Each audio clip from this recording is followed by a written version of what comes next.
البدع والأهواء، أهل البدع العقائدية وأهل البدع السياسية.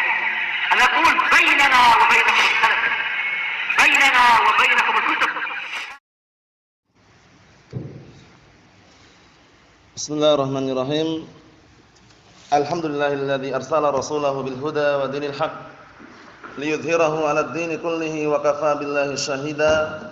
Wa asyhadu an la ilaha illallah wahdahu la syarika lah iqraran bihi wa tauhida. Wa asyhadu anna Muhammadan 'abduhu wa rasuluh sallallahu alaihi wa ala alihi wa sallama tasliman mazida la nabiyya ba'dah. Ikhwani fid din, a'azzani wa a'azzakumullahu jami'an wa ra'akum. Kita lanjutkan bacaan kita terhadap kitab At-Tafsir Al-Muyassar, yang mana kita sekarang akan memasuki penafsiran firman Allah Subhanahu wa taala ayat yang ke-114 dari surat An-Nisa juz yang kelima.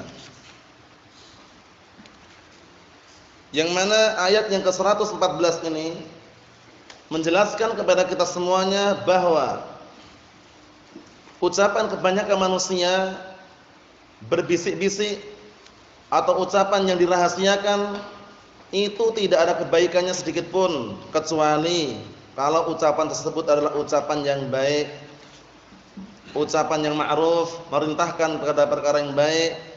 Seperti apa? Nah, memerintahkan untuk bersedekah, ucapan yang mengajak kepada berbuat kebaikan, itu baru dikatakan baik. Karena kalau sekedar bisik-bisik, sekedar rahasia, secara globalnya itu apa? Tidak dikatakan kebaikan selama yang dibisik-bisikkan tadi itu adalah apa? Adalah ucapan-ucapan yang baik dan juga memerintahkan kepada perkara-perkara yang baik. Kita lihat, qala Allah Ta'ala berfirman, la khaira fi katsirin min najwahum illa man amara bis shadaqatin aw ma'rufin aw islahin bainan nas wa man yaf'al dzalik ibtigha'a mardatillah fasawfa nu'tihi ajran 'azima. Artinya, tidak ada kebaikan sedikit pun pada kebanyakan yang dirahasiakan oleh manusia, kecuali orang yang merintahkan untuk sedekah atau merintahkan perkara yang baik atau mengajak orang untuk mendamaikan perselisihan di antara manusia. Dan barang siapa yang melakukan hal tersebut dalam rangka mengharapkan keridhaan Allah, maka kelak kami akan berikan kepada orang tersebut pahala yang besar. Qala al-mufassirun athabahumullah, kita lihat tafsirannya itu, la naf'a fi katsirin min kalamin nas sirran fima bainahum. Tidak ada manfaatnya, tidak ada kebaikannya pada kebanyakan ucapan manusia yang dirahasiakan di antara mereka, kecuali idza kana haditsan da'iyan ila badlil ma'ruf min as-shadaqah. Kecuali kalau ucapan yang mengajak untuk berbuat kebaikan berupa sedekah, baru dikatakan baik. Kalau bisik-bisik, rahasia, kalau pada perkara yang tidak baik maka enggak ada kebaikannya. Tapi disebutkan di sini illa idza kana haditsan da'iyan ila badlil ma'rufi minas shadaqah. Kecuali kalau ucapan tersebut yang dirahasiakan tersebut adalah ucapan yang mengajak untuk apa? Berbuat kebaikan berupa sedekah, awil kalimat thayyibah atau ucapan yang baik, awit taufiq bainan nas atau ucapan yang mengandung apa? Untuk mendamaikan di antara manusia. Wa may yaf'al tilkal umur talaban li ridallah ta'ala rajiyan thawaba. Dan barang siapa yang melakukan hal tersebut, perkara-perkara tadi, merahasiakan sesuatu tapi perkara yang baik, dalam rangka mencari ridha Allah dan mengharapkan pahala dari Allah, fasawfa nu'tihi thawaban jazilan wasi'an. Niscaya kelak kami, kata Allah Ta'ala, akan memberikan kepada orang tersebut pahala yang mulia dan luas. Pahala yang luas dari Allah Subhanahu wa Ta'ala. Jadi enggak masalah kita merahasiakan sesuatu, berbisik-bisik, tapi pada perkara yang baik, perkara yang ma'ruf. Nah, mengajak untuk apa? Bersedekah misalkan, atau dalam rangka untuk mendamaikan manusia yang berselisih misalkan. Naam. Kita lihat ayat yang berikutnya. Ayat yang sering antum dengar dan mungkin hampir semuanya antum menghafalnya, yaitu seputar apa? bahwasanya orang yang berpaling, ayat yang ke-115 ini berkaitan masalah orang yang berpaling dari petunjuk Rasulullah kemudian malah mengikuti petunjuk selain jalannya kaum mukminin, itu nanti akan dicampakkan ke dalam neraka jahanam. Nah, wal'iyadu billah, hati-hati. Jangan sampai kita berseberangan menyelisih ucapan Rasul dikarenakan ucapan manusia. Jangan sampai-sampai Nah, barakallahu fikum, Abu Bakar As-Siddiq radhiyallahu anhu disebutkan dalam Sahih Bukhari, lastu tarikan syai'an kana Rasulullah SAW ya'malu bihi illa amiltu bihi fa inni akhsha law taraktu syai'an min amrih an azir. Artinya Aku tidak pernah meninggalkan sesuatu yang dahulu Rasulullah kerjakan kecuali aku mengerjakannya. Karena aku takut kalau seandainya aku meninggalkan sesuatu tersebut, aku akan melenceng, aku akan menyimpang. Rasa khawatirnya Abu Bakar Siddiq radhiyallahu anhu. Kemudian juga Umar bin Khattab radhiyallahu anhu disebutkan dalam Sahih Musnad, beliau juga mengatakan Nah, barakallahu fikum. Nah, la nad'u amalan kunna naf'aluhu ala ahdi Rasulillah sallallahu alaihi wasallam. Aku tidak pernah meninggalkan suatu amalan yang dulu kami kerjakan di zaman Rasulullah sallallahu alaihi wa ala alihi wasallam, amalan sunnah. Kemudian juga Ali bin Abi Thalib disebutkan dalam Sahih Bukhari juga. Nah, barakallahu fikum, kata beliau, "Mana da'u syai'an kana ya'maluhu Rasulullah sallallahu alaihi wasallam li qauli ahadin." Atau semakna itu. Kami tidak pernah meninggalkan sesuatu amalan yang dulu Rasulullah kerjakan dikarenakan ucapan orang atau dikarenakan ucapan orang lain. Enggak pernah. Nah, karena apa? Karena petunjuk Rasulullah SAW adalah petunjuk yang harus kita lalui dan harus kita tempuh. Barakallahu fikum. Nah, kita lihat ayatnya. Ayat yang ke-115 surat An-Nisa juz yang kelima ini. Allah Ta'ala berfirman, "Wa man yushaqiqir rasul min ba'di ma tabayyana lahul huda wa yattabi' ghayra sabilil mu'minin nuwallihi ma tawalla wa nuslihi jahannam wa sa'at masira." Artinya, barang siapa yang menyelisih Rasul, bayangkan, menyelisih ar-Rasul. Menyelisihinya bukan karena enggak tahu. Kita lihat setelahnya. Min ba'di ma tabayyana lahul huda. Menyelisihinya itu setelah nampak petunjuk di hadapannya. Tahu dalil dia seberang gitu loh. Tahu dalil dia selisih, tahu kebenaran al-haq dia malah justru menjauh, menghindar dari al-haq. Itu berbahaya sekali ini. Barang siapa yang menyelisih Rasul setelah nampak di hadapannya petunjuk al-haq, wa yattabi' ghayra sabilil mu'minin, justru dia mengikuti jalannya selain jalannya kaum mukminin, nuwallihi ma tawalla, niscaya kami akan berpaling. Ya. Berpaling kepada siapa? Berpaling dari orang tersebut. Sebagaimana dia berpaling, wa nuslihi jahannam, dan kami akan campakkan orang tersebut ke dalam neraka jahanam. Ini balasan yang ngeri sekali. Wa sa'at masira, yang mana neraka jahanam ada sejelek-jelek tempat kembali. Dan Allah Taala juga berfirman, ayat yang sering antum dengar barakallahu fikum. Apa itu ayatnya? Falyahdharil ladzina yukhalifuna an amrih an tusibahum fitnah aw yusibahum adzabun alim. Hendaknya berhati-hati orang-orang yang menyelisih perintah Rasulullah, berseberangan dengan perintah Rasulullah. Kenapa? Karena akan timpa padanya suatu fitnah, bala, ujian, petaka, bencana,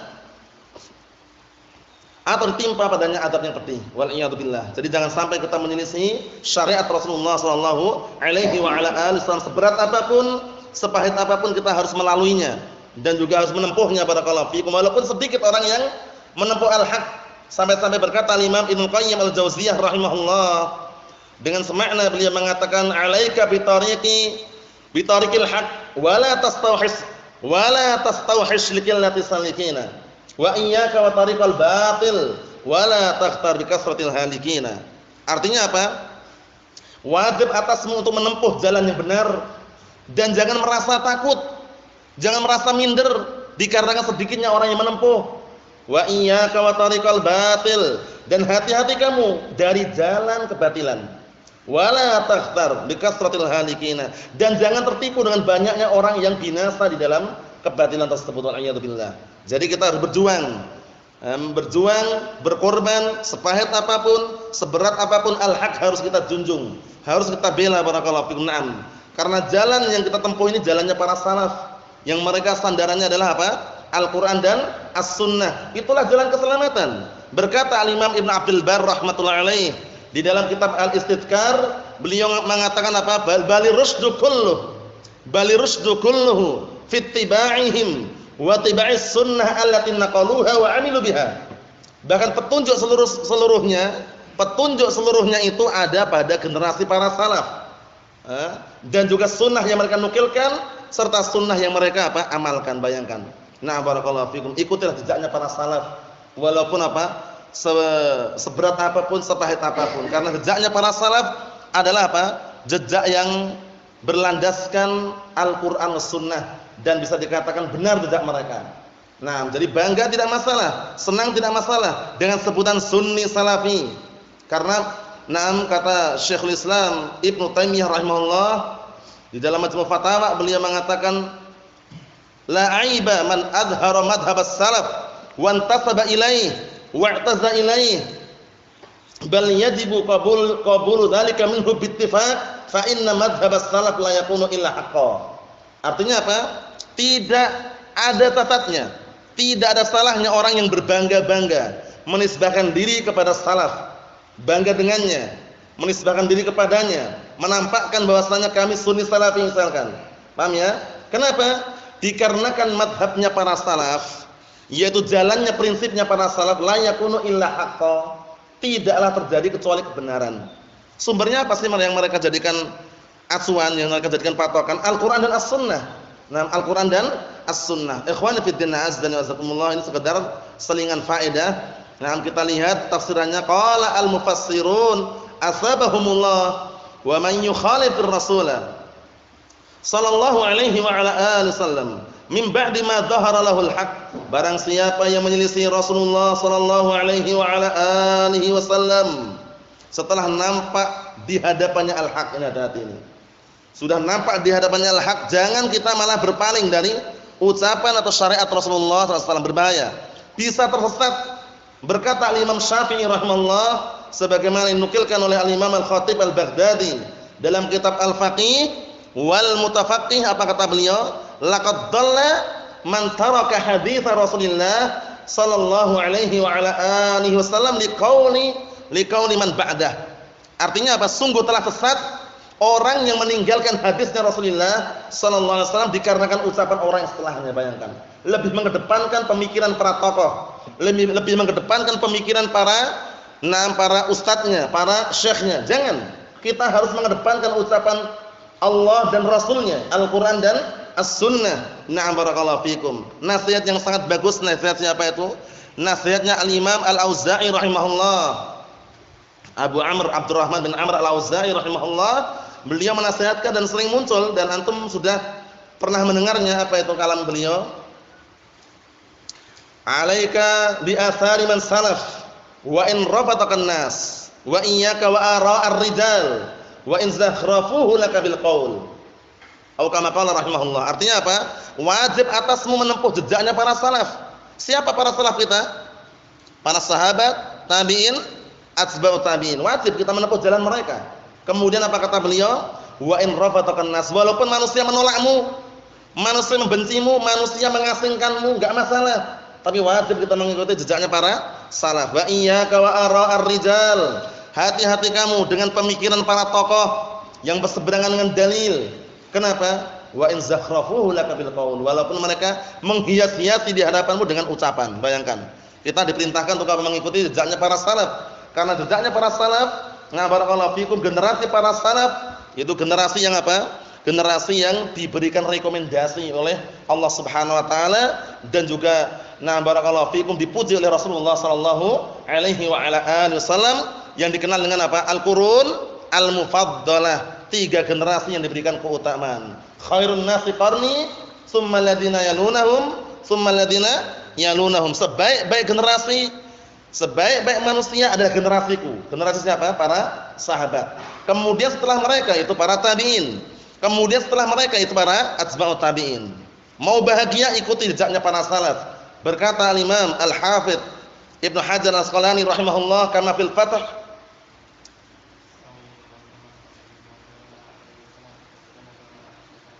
Na'am ahsan. Fas-sa'idu man tamassaka bima kana 'alaihi salaf wastanaba ma ahdatsahu al-khalaf. Orang yang bahagia adalah orang yang berpegang teguh dengan jejaknya para salaf, ajarannya para salaf, dan meninggalkan ucapan-ucapan yang baru yang dibikin oleh orang belakangan. Karena orang-orang belakangan biasanya mengikuti hawa nafsu, mengikuti mayoritas orang. Kebanyakan orang seperti ini, Ustaz. Di sana itu kebanyakan seperti ini. Kalau kita ngikutin al-haq, kita berarti meninggalkan kebanyakan. Ingat, kebanyakan itu bukan tolak ukur kebenaran. Paham ya? Bahkan kebanyakan itu terkadang seringnya menghanyutkan, menghantarkan kepada kebatilan. Oleh karena itu Allah Ta'ala memperingatkan dalam Al-Quran Karim, apa itu? Wa in tuti' aktsara man fil ardi yudilluka an sabilillah iyattabi'una illa dhann wa inhum illa yakhrusun. Gitu ya. Itu. Nah, barakallahu fikum. Artinya jika engkau mentaati kebanyakan mayoritas orang di muka bumi ini, niscaya justru mereka akan menyesatkan dirimu dari jalan Allah. Jangan ikuti mayoritas. Kalau kita ikut mayoritas, memang sekarang dakwah Ahlussunnah ini yang mereka mengaku-ngaku Ahlussunnah, kebanyakan mereka berdakwah dengan apa? Televisi. Ya enggak? Berdakwah dengan yayasan, proposal, penggalangan dana. Paham ya? Nah, barakallahu fikum atau yang semisalnya itu kalau ngikutin kebanyakan. Tapi yang kita ikutin bukan kebanyakan, dalil Al-Qur'an dan As-Sunnah, bagaimana para salaf terdahulu. Nah, barakallahu fikum, nah mereka mengajarkan apa? Mengajarkan ilmu syar'i bagaimana caranya. Itu yang kita perhatikan baik-baik. Nah, dan patokan salaf ini bukan imam yang 4, bukan ya. Imam yang 4 ini belakangan munculnya. Para salaf kita yang saleh siapa? Mereka itu sahabat, tabi'in, atba'ut tabi'in. Jadi kalau mau nyandarkan generasi para salaf itu kepada 3 generasi yang diberikan keutamaan tadi itu. Karena kalau kita mengatakan salaf ini munculnya dari imam yang 4 tersebut, sehingga kita harus bermadzhab katanya. Harus bermadzhab. Kalau ngikutin pendapat Imam Ahmad Hambali, kalau kita ngikutin madhabnya Syafi'i, ikut madhabnya Abu Hanifah Hanafi, mengikuti madhabnya Imam Malik Maliki, tidak. Ahlussunnah, nah barakallahu fikum, yang diikutin adalah sebelum imam yang 4 tersebut. Apa kalamnya Syekhul Islam Ibnu Taimiyah rahimahullah taala dalam kitab Minhajus Sunnah An-Nabawiyah wa madhhabu ahli sunnah. Ayo. Wa madhhabu ahli sunnati wal jamaah madhhabun qadimun ma'rufun qabla an yakhluqallahu Abu Hanifah wa Malikan wa Syafi'i wa Ahmada. Ini penting perhatikan Bapak ini ya. Karena sebagian mereka orang-orang ahli bid'ah dhalal nyuruh ahli sunnah itu bermadhab. Kalian tuh keliru, masa enggak bermadhab? Harus punya madhab tertentu katanya. Kalau enggak kalian taklid. Kita katakan justru yang taklid itu yang bermadhab. Karena kalau dia ngambil satu madhab, enggak mau mengambil kebenaran yang ada pada madhab yang lain.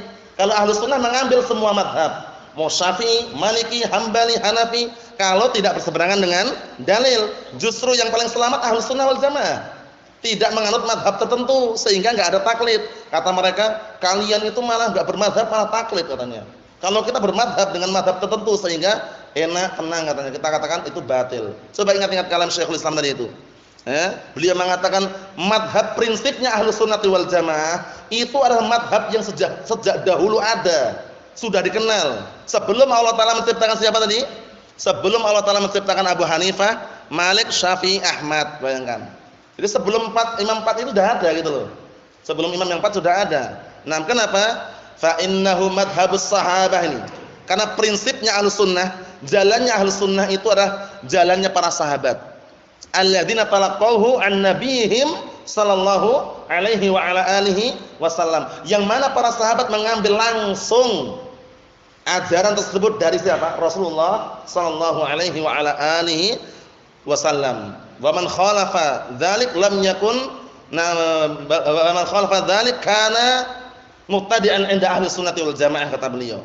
Barang siapa yang menyelisihi madhabnya para sahabat, maka dikatakan mubtadi' menurut ahli sunnati wal jamaah. Jadi hati-hati, jangan sampai antum terpengaruh kemudian akhir bermadhab. Ana Asy'ari ana katanya. Asy'ari, antum apa? Ana Hambali. Si fulan Maliki. Fulan satunya Hanafi katanya. Lah antum apa? Ana Sunni Salafi. Wah, taklid ini berarti katanya. Kita katakan malah justru yang Sunni Salafi itu enggak taklid. Karena Sunni Salafi itu mengambil semua madhab yang tidak berseberangan dengan dalil. Terkadang mengambil pendapat Imam Ahmad, terkadang mengambil pendapat Imam Syafi'i, terkadang mengambil madhab siapa? Imam Malik, seperti itu. yang tidak berseberangan dengan dalil. Na'am barakallahu fikum. Ini sekedar selingan faedah karena berbahaya yang namanya taklid. Barakallahu fikum. Na'am. Kita lihat tafsirannya tadi, sambungannya. Barang siapa yang menyelisih Rasul setelah nampak di hadapannya al-haq wa yasluk tariqan ghaira tariqil mu'minin, kemudian justru dia menempuh jalannya selain jalannya kaum mukminin, wa ma hum alaihi minal haq, dan juga justru menempuh jalannya selain jalannya kaum mukminin, dan juga menempuh jalan yang tidak di atas al-haq, maksudnya selain jalannya kaum mukminin, natrukuhu wa ma tawajjaha ilaih, kami akan tinggalkan dia dan perbuatan dia yang dia berpaling padanya. Fala nuwaffiquhu lil khair, kami tidak akan memberikan taufik kepada dia untuk menuju kebaikan. Wa nudkhilhu nar jahannam yuqasi harraha. Allahumma musta'an. Ini di samping Allah Ta'ala berpaling, Allah Ta'ala masukkan orang tersebut, dicampakkan ke dalam neraka jahanam, yang neraka tersebut membikin orang itu kering, ngeri. Nah barakallahu fiikum wal iyad billah. Jangan sampai kita berpaling dari Al-Quran dan As-Sunnah wal iyad billah. Seberat apapun, sepahit apapun, tempuh jalan yang benar. Nah barakallahu fikum, tempuh al-haq. Kita lihat di sini. Nah barakallahu fikum, bi'sa hadzal marji' wal ma'al. Nah, sejelek-jelek tempat kembali dan juga sejelek-jelek Nah barakallahu fikum, tempat tinggal adalah neraka jahannam wal iyad billah. Ikhwani fid din azza wa jazakumullah. Jadi berpaling daripada ajaran Rasulullah SAW sebab kebinasaan. Sebab kebinasaan. Naam, Allah Ta'ala menyatakan dalam Al-Qur'anul Karim, nah barakallahu, faman ittaba'a hudaya fala yadhillu wala yashqa. Barang siapa yang mengikuti petunjukku, kata Allah Subhanahu wa taala. Apa petunjuk Allah Ta'ala? Al-Qur'an dan As-Sunnah. Niscaya dia akan akan sesat dan akan sengsara. Apa yang dipahami di situ? Yang niscaya dia tidak akan sesat, tidak akan sengsara. Apa yang dipahami berarti? Yang dipahami adalah barang siapa yang berpaling dari petunjuk Allah, dia akan sesat dan akan sengsara. Waliyadzubillah. Jangan sampai kita berpaling. Barakallahu fikum. Na'am. Seberat apapun, sepahit apapun, diperjuangkan. Karena sekarang banyak fitnah di akhir zamannya, terutama fitnah harta, fitnah dunia, yang semula kokoh di atas Al-Quran was Sunnah, gara-gara fulus, gara-gara uang, langsung Na'am barakallahu fikum, berbalik arah. Nah barakallahu fikum, berbalik arah, meninggalkan Al-Quran dan As-Sunnah. Hati-hati. Nah karena yang namanya ujian harta itu ujiannya paling berat. Likulli ummatin fitnah wa fitnatu ummati al-mal. Setiap umat itu ada fitnah. Fitnah umatku adalah harta. Jangan sembarangan. Harta itu kelihatannya masya Allah, paham ya? Banyak misalkan, hati-hati. Tidak semua harta itu barakallahu fikum menjadi kebaikan, tapi kita harus hati-hati. Karena harta itu sebagai ujian dari Allah Subhanahu wa taala. Ikhwani fid din azzani wa jazakumullah. Kita ambil satu lagi. Qala Allah Ta'ala berfirman, "Innallaha la yaghfiru an yushraka bihi wa yaghfiru ma duna dzalika liman yasha wa man yusyrik billah faqad dhalla dhalalan ba'ida." Ayat yang sering terulang-ulang mengenai bahayanya kesyirikan. Kesyirikan itu bisa menghancurkan semua amalan. Kalau syiriknya akbar, syirik akbar itu menghancurkan semua amalan. Bahkan ancaman tersebut bukan hanya kepada umat Nabi Muhammad SAW, tapi kepada segenap para nabi. Kalau seandainya mereka berbuat kesyirikan, hancur amalannya. Apa diantaranya? Firman Allah Subhanahu Wa Taala, "La in asyrakta la yahbatanna amaluka wa la takunanna minal khasirin." Satu, jika engkau berbuat kesyirikan, akan hancur amalanmu dan engkau kelak menjadi orang-orang yang rugi. Ayat yang berikutnya lagi, walau asyraku la habita anhum ma kanu ya'malun. Kalau seandainya mereka para nabi berbuat kesyirikan, bayangkan itu. Jadi bukan hanya umatnya saja, para nabi saja, barakallahu fikum, diperingatkan. Kalau seandainya mereka berbuat kesyirikan, akan hancur amalan yang mereka kerjakan. Wa qadimna ila ma 'amilu min 'amalin faj'alnahu haba'an mansura. Dan kami pertunjukkan amalan-amalan yang dulu pernah dilakukan di dunia yang tercampuri kotoran kesyirikan. Kemudian amalan tersebut kami jadikan bagaikan debu yang berterbangan, enggak ada nilainya. Paham ya? Enggak ada nilainya. Tapi yang selamat yang bagaimana? Keimanan yang tanpa dikotori dengan kesyirikan. Orang tersebut akan mendapatkan keamanan dan juga akan mendapatkan barakallahu fikum, hidayah dari Allah Subhanahu wa taala. Sebagaimana firman-Nya dalam Al-Qur'anul Karim, Alladzina amanu wa lam yalbisu imanahum bidzulmin ulaika lahumul amnu wa hum muhtadun. Perhatikan baik-baik. Orang-orang yang beriman yang mereka tidak mencampur adukkan keimanannya dengan kedzaliman. Kedzaliman maksudnya adalah kesyirikan. Paham ya? Mereka akan mendapatkan keamanan dan petunjuk, bayangkan itu. Jadi hati-hati dengan kesyirikan. Ini ayat ini sangat bagus sekali ini. Innallaha la yaghfiru an yushraka bihi wa yaghfiru ma duna dzalika liman yasha. Sesungguhnya Allah Subhanahu wa taala tidak akan mengampuni dosa kesyirikan dan akan mengampuni dosa-dosa yang selain kesyirikan bagi siapa punya Allah Subhanahu wa taala kehendaki. Wa man yusyrik billah faqad dhalla dhalalan ba'ida. Dan barang siapa yang berbuat syirik kepada Allah, sungguh dia telah tersesat dengan kesesatan yang nyata, kesesatan yang sangat jauh, wal a'yadu billah. Ada ancaman yang lain atau tidak? Naam. Innahu man yusyrik billah faqad harramallahu alaihil jannah wa ma'wahun nar wa ma lidh-dhalimina min ansar. Sesungguhnya orang yang berbuat syirik kepada Allah, sungguh Allah telah haramkan bagi dia surga, diharamkan surga. Wa ma'wahun nar, tempat kembalinya mana? Neraka. Wa ma lidh-dhalimina min ansar. Bagi orang-orang zalim, orang-orang yang berbuat kesyirikan enggak ada penolong. Wal a'yadu billah. Hati-hati barakallahu fikum. Naam. Terus mungkin ada pertanyaan. Di sini kan Allah Taala enggak mengampuni dosa syirik. Tapi di ayat yang lain Allah Taala mengatakan apa? Qul ya ibadiyalladzina asrafu ala anfusihim la taqnatu min rahmatillah innallaha yaghfirudz dzunuba jami'an. Katakanlah kepada hamba-hambaku yang mereka melampaui batas, jangan kalian putus asa dari rahmat Allah. Sesungguhnya Allah Taala mengampuni semua dosa. Tapi di sini ternyata dosa syirik enggak diampuni. Seakan-akan terjadi apa? Kontradiksi. Tahu kontradiksi, Pak? Bertabrakan. Di sini disebutkan bahwasannya apa? Kesyirikan enggak diampuni dosanya. Di ayat yang lain Allah Taala mengatakan Allah Taala mengampuni semua dosa. Nah, ada kontradiksi enggak kira-kira? Zahirnya kan bertabrakan, ini bagaimana ini? Di sini dosa syirik enggak diampuni. Di ayat yang satunya Allah Taala mengampuni semua dosa. Kira-kira bisa enggak disinkronkan ini? Bisa enggak kira-kira disinkronkan? Apa sinkron? Bagaimana cara mensinkronkannya, menggabungkannya bagaimana? Kan kontradiksi ini, bagaimana ini ayatnya? Sudah kita lewati pembahasannya dalam usul. Yang semisalnya. Bagaimana caranya? Dalam ayat yang lain Allah Taala mengatakan innallaha yaghfirudz dzunuba jami'an. Sesungguhnya Allah Taala mengampuni semua dosa. Di sini Allah Taala mengatakan Allah Taala tidak mengampuni dosa kesyirikan. Kontradiksi. Bagaimana cara menggabungkannya? Ayat yang di sini maksudnya bagaimana? Kalau yang di sini maksudnya bagaimana ayat yang ini? Yang apa? Naam, ahsan. Ayat ini berkaitan masalah orang yang meninggal di atas kesyirikan belum tobat, enggak diampuni. Tapi kalau bertobat sebelum meninggalnya diampuni, kembali ke ayat yang umum tadi itu. Paham maksudnya? Nah, kalau di sini kan dijelaskan bahwasanya Allah Taala tidak mengampuni dosa syirik.